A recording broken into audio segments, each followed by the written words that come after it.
በአርባ ምንጭ ከተማ ባለቤቱን ገድሎ ሊሰወር የነበረ ግለሰብ መያዙን ፖሊስ ገልጿል።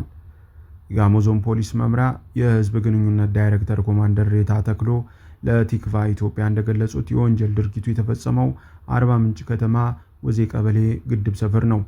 ኮማንደር ሬታ የገዛ ባለቤቱን በመሳሪያ ተኩሶ በመግደል ሊሰወር የሞከረው ተጠርጣሪ በህዝቡና በፖሊስ ትብብር በቁጥጥር ስር መዋሉን ተናግረዋል።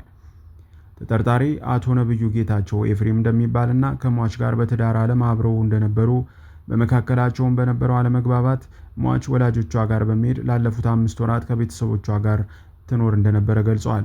በትናንትናው ዕለት ተጠርጣሪው አስቦና አቅዶ ጠዋት 4 ሰዓት ገደማ ላናገርሽ እፈልጋለሁ በማለት ካስጠራት በኋላ ሰው የማያይበትን ሁኔታ በማመቻቸት በሽጉጥ አንገቷ ስር ደቅኖ ተኩሶ እንደገደላት አስረድተዋል።